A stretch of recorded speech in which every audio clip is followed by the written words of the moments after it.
Hello friends, मैं अभिषेक कुमार स्वागत करता हूं आपका अपना ही चैनल जेनी टेक्निकल पॉइंट पे।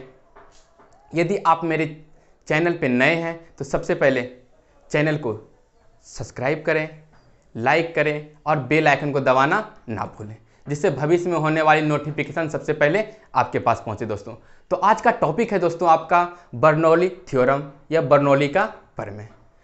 चलिए वीडियो को हम ज़्यादा खींचते हुए नहीं, वीडियो को हम स्टार्ट कर रहे हैं। तो ओके दोस्तों, तो बर्नौली का जो प्रमेय है दोस्तों, यह ऊर्जा संरक्षण सिद्धांत पे आधारित है। ओके फ्रेंड्स, तो चलिए हम और अच्छे तरीके से जानते हैं बर्नौली प्रमेय को। तो यह धारा रेखीय प्रभाव पर, या इंग्लिश में बोल सकते हैं दोस्तों, यह स्ट्रीम लाइन फॉलो पर लागू होता है। और यह किस पे लागू नहीं होता है तो ये भी मैं बता दूं। तो यह लागू किस पे नहीं होता है दोस्तों, तो यह लागू आपका विक्षुब्ध प्रभाव पर नहीं होता है, या इंग्लिश में बोल सकते हैं टर्बुलेंट फॉलो पर यह लागू नहीं होता है दोस्तों। तो यह जो होता है धारा रेखीय प्रभाव, यह धारा रेखीय प्रभाव है क्या आखिर में? यह जो धारा रेखीय प्रभाव है तो यह है क्या, तो इसको हम पहले जान लेते हैं दोस्तों। तो धारा रेखीय प्रभाव किसी पाइप से होकर बहने वाली वैसी धारा जिसके हर एक बिंदु पर वेग समान हो, वह धारा रेखीय प्रभाव कहलाता है। ओके फ्रेंड्स, देखिए बोला क्या जा रहा है। तो मान लेते हैं ये एक क्या है, पाइप है। ठीक है, मान लेते हैं ये क्या है, एक पाइप है दोस्तों। इसके मैं कॉर्नर साइड मुंह बना देता हूं तो आपको लगेगा ये पाइप ही है। ओके फ्रेंड्स, तो देखिए ये पाइप है, पाइप में क्या हो रहा है, प्रवाह हो रहा है। तो यदि हम मान लेते हैं इधर से पानी को हम प्रवाह कर रहे हैं, पानी को पाइप से क्या कर रहे हैं, इधर से डाल के इधर से हम निकाल रहे हैं। ओके फ्रेंड्स, तो इसके हर एक बिंदु पर, इसके जैसे यहाँ पे चाहे यहाँ पे चाहे यहाँ पे कहीं पे भी दोस्तों, तो हर एक बिंदु पर वेग इसका समान होना चाहिए। हर एक बिंदु पर इसका वेग कैसा होगा दोस्तों, तो हर एक बिंदु पर इसका वेग समान होगा। तो वह क्या कहलाएगा दोस्तों, तो यह धारा रेखीय प्रवाह। तो यह आपका क्या कहलाता है, धारा रेखीय प्रवाह कहलाता है दोस्तों। ओके फ्रेंड्स, आपको समझ में आ रहा होगा मेरी बात को। चलिए अब हम आगे और बताते हैं दोस्तों कि ये धारा रेखीय प्रवाह तो हम जान गए। क्या हर एक पाइप से कोई वस्तु गुजार रहे हैं तो वह क्या हर एक बिंदु पर समान हो। ओके फ्रेंड्स, चलिए आगे है आपका बोला जा रहा है दोस्तों, जब किसी पाइप से होकर आदर्श द्रव की धारा रेखीय प्रवाह से गुजरती है तो पाइप के अंदर बहने वाले द्रव के इकाई आयतन की गतिज ऊर्जा, इकाई आयतन की स्थितिज ऊर्जा और दाब, मतलब तीन और दाब क्या होगा, एक दाब का योग नियत होगा। यानी कि कहने का अर्थ क्या है इसमें, कि जब कोई पाइप से हम द्रव को गुजारते हैं, जब कोई पाइप से हम किसी द्रव को गुजारते हैं तो होता क्या है उसमें, तो उसमें आपका होता है दोस्तों कि द्रव से बहने वाली इकाई आयतन, वो जो द्रव बह रहा है उसमें कोई ना कोई आयतन, समझ रहे हैं, तो इकाई आयतन की गतिज ऊर्जा, इकाई आयतन मान लेते ये क्या है, कोई कण है, तो उसका इकाई आयतन का गतिज ऊर्जा, उसके आयतन का स्थितिज ऊर्जा तथा दाब, तीनों क्या होगा, नियत होगा। यदि अभी भी आप नहीं समझ रहे हैं तो इसको मैं और डिटेल में समझाता हूं, ये बोल क्या रहा है आखिर में, क्योंकि हर एक चीज आपको क्लियर होना चाहिए दोस्तों। मैं यही कहना चाह रहा हूं, यदि आप कहीं भी पढ़ रहे हो, कोई जरूरी नहीं है कि आप जेनी टेक्निकल पे पढ़ रहे हो या कोई भी किन्हीं के थ्रू आप कहीं पे पढ़ने जा रहे हैं दोस्तों, तो आपका हर एक टॉपिक क्लियर होना चाहिए, मेरा कहने का ये अर्थ है। और अभी तक आप मेरे वीडियो को लाइक नहीं किए हैं तो सबसे पहले मैं अभी ही बोल दूं दोस्तों कि आप सबसे पहले वीडियो को लाइक कर दें, और यदि चैनल पे नए हैं तो चैनल को सब्सक्राइब कर दे दोस्तों। अब देखिए बोला क्या जा रहा है कि कोई भी द्रव जब कोई पाइप से गुजरता है, तो ये क्या था, मेरा पाइप था दोस्तों, इधर से क्या द्रव को गुजार रहे थे, तो इसका आयतन, इसके आयतन के गतिज ऊर्जा, स्थितिज ऊर्जा और दाब, तीनों का योग क्या होता था, नियत होता था। यानी कि आपका कहने का अर्थ दोस्तों क्या, काइनेटिक एनर्जी बटे आयतन, यही बोला जा रहा है ना। क्या देखिए इकाई बहने वाली द्रव के इकाई आयतन, मतलब देखिए काइनेटिक एनर्जी का इकाई आयतन बटे आयतन। Okay friends, plus potential energy का आयतन, इकाई आयतन, प्लस प्रेशर, दाब ऊर्जा का इकाई योग क्या होता है दोस्तों, नियतांक होता है, मतलब नियतांक या कांस्टेंट बोल सकते हैं दोस्तों। तो ये चीज तीनों आपका मतलब काइनेटिक एनर्जी का इकाई आयतन, स्थितिज मतलब गतिज ऊर्जा, स्थितिज ऊर्जा का इकाई आयतन प्लस दाब के योग क्या होगा दोस्तों, नियत होगा, कांस्टेंट होगा। यदि हम इसको और डिटेल लेके चलते हैं तो क्या होता है, तो आप लोग पढ़े हैं दोस्तों, क्या काइनेटिक एनर्जी बराबर एक फार्मूला आता है, क्या आता है आपका दोस्तों, काइनेटिक एनर्जी बराबर एक फार्मूला होता है हाफ mv² होता है ना, आपको तो पता ही है। चलिए दोस्तों समझ में आ रहा होगा, मैं जान रहा हूं कि आपको समझ में ये आ रहा है। ओके फ्रेंड्स, तो ये आपका काइनेटिक एनर्जी बराबर हो गया हाफ mv² बटे क्या है दोस्तों, v है, तो v ही रहने दिए। अब पोटेंशियल एनर्जी बराबर भी आपका एक फार्मूला आता है, क्या आता है दोस्तों, वो पोटेंशियल एनर्जी बराबर एक फार्मूला होता है आपका mgh होता है ना, आपको तो पढ़ चुके हैं दोस्तों, आप लोग पढ़ चुके हैं, यदि नहीं पढ़े हैं तो आप ग्रेविटी में जाके पढ़ सकते हैं दोस्तों। ओके फ्रेंड्स, अब देखिए आगे क्या है आपका प्रेशर है, तो प्रेशर ही रहने दिए। ये तीनों का योग क्या होता है दोस्तों, कांस्टेंट या नियतांक, सेम ये दोस्तों नियतांक। ओके फ्रेंड्स, अब देखिए इसमें से जानते क्या है, आपको प्रेशर बराबर एक चीज जानते होंगे दोस्तों, क्या, प्रेशर बराबर दाब बराबर एक फार्मूला होता है m/v। m/v मतलब कहने का अर्थ द्रव्यमान बटे आयतन। प्रेशर बराबर आपका फार्मूला हो जाता है दोस्तों, आप ये चीज जानते होंगे, प्रेशर बराबर फार्मूला जाता है m/v, द्रव्यमान बटे आयतन। ओके फ्रेंड्स, अब देखिए इसमें क्या होता है, m और v यहां भी है, m v यहां भी है, और यहां तो प्रेशर है ही दोस्तों। ओके फ्रेंड्स, अब देखिए इसमें से क्या चीज कॉमन क्या हो जाएगा, m/v, m/v के जगह पे हम p रख सकते हैं, ऑफ कोर्स रख सकते हैं।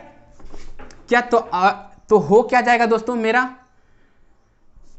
pv² बटे 2 प्लस mv को क्या हो गया, pgh प्लस p, ये क्या हो गया आपका नियतांक यानी कि कांस्टेंट दोस्तों, ये आपका क्या हो गया, ये कांस्टेंट हो गया।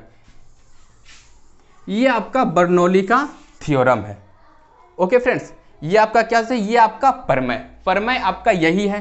क्या बोला जाएगा दोस्तों, प्रमेय में बोला गया है आपका क्या, बहने वाली द्रव, जो बह रहा है द्रव, उसके इकाई आयतन की गतिज ऊर्जा और इकाई आयतन का स्थितिज ऊर्जा और दाब, तीनों क्या है दोस्तों, तीनों का योग कांस्टेंट है। ओके फ्रेंड्स, यही आपका कहता है बर्नौली का प्रमेय। तो अब देखिए बर्नौली का प्रमेय ये तो आपको कहता है, समझ रहे हैं। अब जो ये प्रमेय है दोस्तों, तो इस प्रमेय का निष्कर्ष क्या निकलता है, कुछ ना कुछ तो निष्कर्ष निकल रहा होगा ना। इस प्रमेय का निष्कर्ष क्या निकलता है, इतना जो प्रमेय पढ़े इससे हमको बेनिफिट क्या है, चाहे हमको कहाँ पे ये काम होता है, ठीक है। तो मैं बता दूं दोस्तों, इस प्रमेय से निष्कर्ष निकलता क्या है। ओके फ्रेंड्स, तो आप लोग लिख लीजिए, इस प्रमेय से निष्कर्ष, इस प्रमेय से देखिए निष्कर्ष क्या निकलता है दोस्तों, कि जहां पे द्रव और गैस का वेग अधिक होगा, जहां पे द्रव और गैस का वेग अधिक होगा, वहां पे दाब आपका क्या होगा दोस्तों, कम होगा। ओके फ्रेंड्स, और जहां पे द्रव या गैस का वेग कम होगा, वहां पे दाब आपका क्या हो जाएगा, दाब अधिक हो जाएगा दोस्तों। ये चीज आपको याद रखना है, हमेशा याद रखना है। ओके फ्रेंड्स, सबसे इंपॉर्टेंट चीज आपका यही पे है, यही सबसे इंपॉर्टेंट है। कहां पे क्या होता है, जहां पे द्रव और गैस का वेग अधिक होगा वहीं पे क्या होगा दोस्तों, दाब आपका कम होगा। जहां पे दाब और गैस का वेग कम होगा अब वहां पे क्या होगा, दाब आपका अधिक होगा दोस्तों। जहां पे वेग कम होगा वहां दाब अधिक होगा, जहां दाब अधिक होगा वहां वेग कम होगा फ्रेंड्स।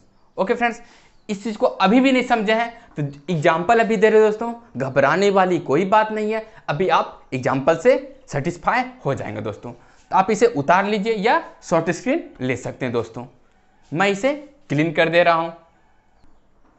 चलिए दोस्तों, हम लोग एग्जाम्पल से बात को समझते हैं। तो एग्जाम्पल है दोस्तों बर्नौली प्रमेय का कुछ उदाहरण को हम लोग देखते हैं कि बर्नौली साहब का क्या था, अभी तो हम लोग पढ़े दोस्तों। तो देखिए एग्जाम्पल नंबर हम फर्स्ट की बात करते हैं। तो आपने देखा होगा दोस्तों, तेज आंधी के कारण घरों के छप्पर या खप्पर उड़ जाते हैं ना। ऐसा तो आप देखे होंगे, घर में क्या होता है, घर में चादर का छत होता है, चाहे कोई भी छत लीजिए, क्या होता है, हवा के कारण, ज़्यादा तेज हवा आने से क्या होता है, आंधी आने से घर के छप्पर उड़ जाते हैं। ऐसा क्यों होता है, मान लीजिए ये क्या है दोस्तों, ये आपका छत है, ठीक है। तो आप देखिएगा दोस्तों, इस तरह से एक तरफ हाइट अधिक होगी, दूसरी तरफ छत होगा, ये आपका इधर से गेट हो गया, ठीक है। तो इस तरह का आपका घर होगा, तो क्या होता है, इसके उड़ जाते हैं। क्यों, तो यदि ऐसी चीज़ को हम यहाँ पे ज़मीन पे रखते हैं, तो ज़मीन पे जब आप रखिएगा दोस्तों, क्या होता है, उसका डिजाइन तो इस तरह होता है ना, खप्पर का इस तरह से बना हुआ रहता है। तो उसमें होता क्या है, तो यहाँ पे जब हम आंधी की बात करते हैं, आंधी ऊपर जब चलती है तो क्या होता है, आंधी के चलने से यहाँ का जो था वायु दाब, वो क्या होता है आपका दोस्तों, यहाँ पे प्रेशर आपका घट जाता है। यहाँ पे वेग अधिक होने के कारण क्या होता है, वायुमंडलीय दाब जो प्रेशर था वो आपका घट जाता है। प्रेशर आपका घट जाता है तो हो क्या जाता है फिर, यहां तो आपका प्रेशर घट गया, लेकिन क्या हवा यहां पे प्रवेश, जितना यहां पे तेज से प्रवेश की होगी उतना जमीन के धरातल से प्रवेश की होगी नहीं। तो यहां पे आपका होता क्या है दोस्तों, यहां पे आपका वेग कम होता है, तो इसके कारण यहां पे यहां क्या हो जाता है दोस्तों, यहां का दाबमान बढ़ जाता है। यहां का प्रेशर क्या होता है दोस्तों, यहां ऊपर प्रेशर आपका कम हो जाता है, ऊपर छत के ऊपर प्रेशर आपका कम होता है, लेकिन नीचे आपका प्रेशर अधिक हो जाता है। इसके कारण छत क्या होता है, उड़ जाती है दोस्तों। ओके फ्रेंड्स, मुझे समझ में आ रहा है कि आपको समझ में आ रहा होगा दोस्तों। ओके फ्रेंड्स, उसी तरह एग्जांपल नंबर हम 2 की लेती हैं। एग्जांपल नंबर 2 में बोला जा रहा है दोस्तों, हवा में क्रिकेट बॉल की प्रचक्की मतलब स्विम करती है। आपने देखा होगा बॉलर को क्या करते हैं दोस्तों, जब वो बॉल फेंकते हैं तो बॉल स्विम करती है। तो ऐसा क्यों होता है, तो ऐसा इसलिए होता है दोस्तों कि बॉलर देखिएगा एक तरफ क्या होता है, गीला कर लेता है, घस घस के क्या होता है कि जब गीला हो जाता है दोस्तों, आगे एक तरफ आपको गीला हो जाता है, जब बॉल को आप फेंकिएगा तो बॉल स्विम होगा। क्यों होता है, जब आप फेंकते हैं तो बॉल हवा में कर्व की दिशा में जाता है, या तो आपका बॉल इस तरह से जाएगा, या आपका बॉल इस तरह से जाएगा, या आपका बॉल कैसे जाएगा, इधर से जाके जाएगा। समझ रहे हैं, मान लीजिए विकेट है, क्या होगा, आपका इधर से जाएगा, कर्व होते हुए जाता है, लगेगा कि आपका वाइट की तरफ जा रहा है, लेकिन क्या होता है, बॉल स्विम होने की वजह से आपके विकेट टू विकेट चला जाता है दोस्तों। ऐसा होता होगा, आप यदि बॉलर हैं, आप यदि खिलाड़ी हैं, आप खेले हैं क्रिकेट, तो आपको जरूर पता होगा। ओके फ्रेंड्स, तो मैं मान रहा हूं कि ये चीज भी आपको समझ में आ रहा होगा। और इसी प्रभाव को ये मैग्नस प्रभाव कहा जाता है। ये जो स्विम होता है दोस्तों, इस क्रिया को क्या कहते हैं, मैग्नस प्रभाव भी कहते हैं। ओके फ्रेंड्स, अब हम एग्जाम्पल नंबर 3 लेते हैं। ये भी एग्जाम्पल से आप सेटिस्फाई नहीं हो रहे, तो एग्जाम्पल नंबर 3 से कंफर्म 100%, क्योंकि रेलगाड़ी का सफर सभी कोई नहीं किया है। कोई है जो कि रेलगाड़ी का सफर नहीं किए हुए हैं? चलिए हम बात कर लेते हैं एग्जाम्पल नंबर 3 की। तो एग्जाम्पल नंबर 3 में जैसे बोला जा रहा है, क्या घर में जैसे आप बच्चे होंगे, प्लेटफॉर्म पे जाते होंगे ट्रेन पकड़ने के लिए, नानी घर जाने के लिए, समझ रहे हैं, जाते हैं ना।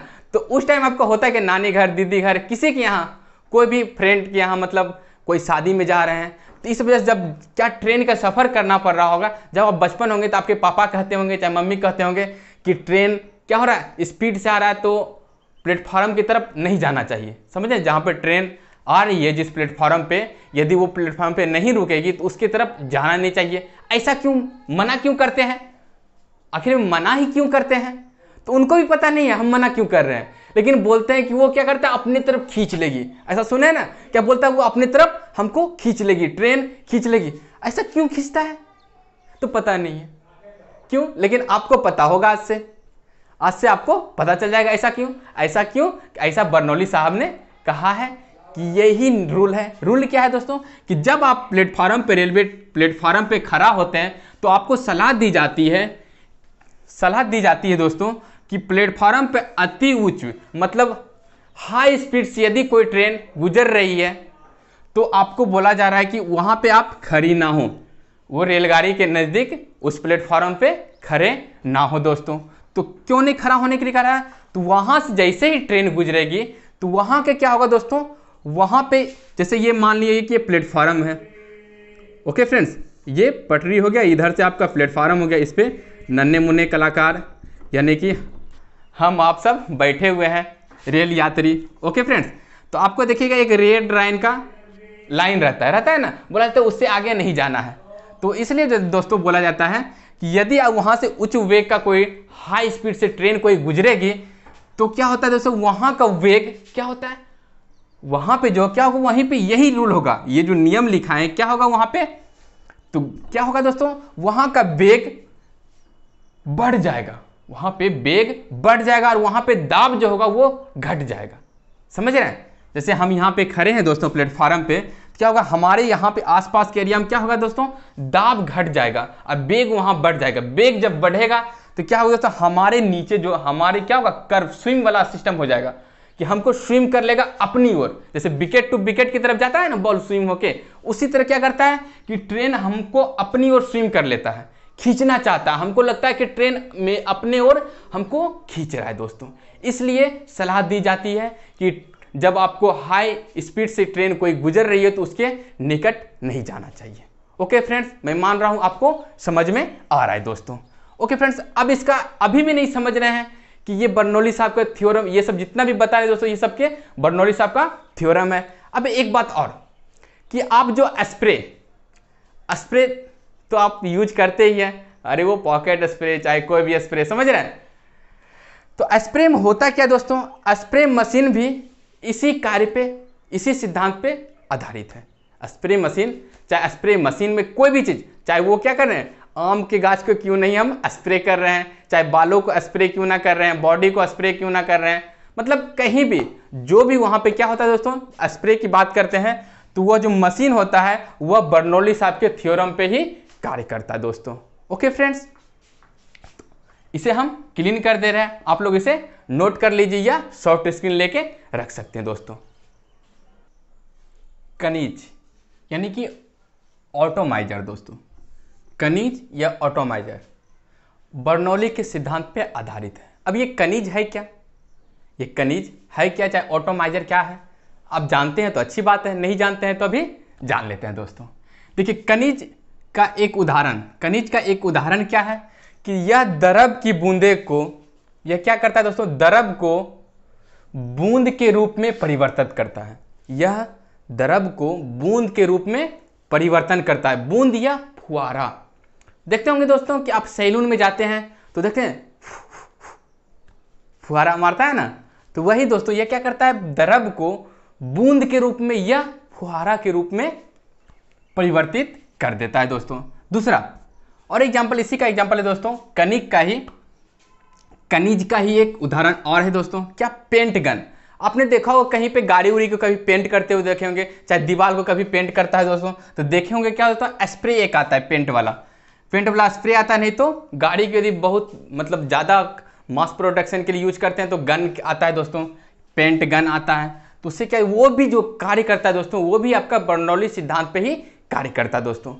अब सबसे इंपॉर्टेंट बात एक कि यह जो है दोस्तों, यह जो द्रव का प्रवाह है इसे हम क्या चीज से ज्ञात करते हैं, द्रव के प्रवाह को हम क्या चीज से ज्ञात करते हैं, इसको मापने का कोई तो मीटर होगा, तो वो मीटर का नाम है दोस्तों आपको वेंचुरी मीटर। वो क्या नाम है दोस्तों, जो द्रव की प्रवाह को मापता है वो आपका वेंचुरी मीटर है दोस्तों। ओके फ्रेंड्स, अब हम लोग पढ़ने जा रहे हैं दोस्तों सीमांत वेग, यह टर्मिनल वेलोसिटी बोल सकते हैं दोस्तों। ओके फ्रेंड्स, सीमांत वेग क्या होता है दोस्तों? जब कोई पदार्थ किसी श्यान माध्यम में गिरता है तो पहले उसका वेग बढ़ता है और बाद में उसका वेग नियत हो जाता है। तो यह जो नियत हो जाता है दोस्तों, यही आपका सीमांत वेग है दोस्तों। अब एक चीज और, क्या दोस्तों सीमांत वेग के लिए गुरुत्वीय त्वरण g का मान 0 होता है। ओके फ्रेंड्स, अभी तो आप ये सिर्फ सुने कि सीमांत वेग होता क्या है। क्या होता है सीमांत वेग? यह पहले इसका वेग बढ़ता है, फिर बाद में जाकर इसका वेग कांस्टेंट हो जाता है। यह कहने का अर्थ आप बोल सकते हैं बाद में इसका वेग नियत हो जाता है दोस्तों। जैसे हम लोग मानते हैं दोस्तों, कोई बारिश की बूंदे ऊपर से गिर रही है, आसमान से कोई बारिश की बूंदे गिर रही है, या कोई क्या व्यक्ति क्या होता है पैराशूट लगा के क्या होता है एरोप्लेन से जंप मार रहा है, ठीक है।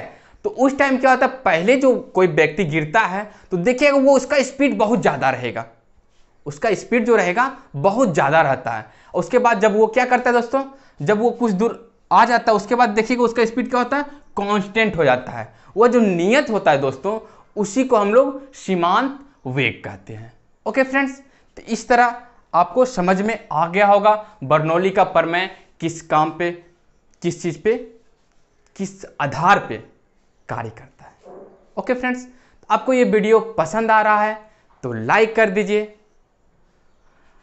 ओके फिर आज का क्लास हम यहीं पे समाप्त करते दोस्तों। जय हिंद, जय भारत।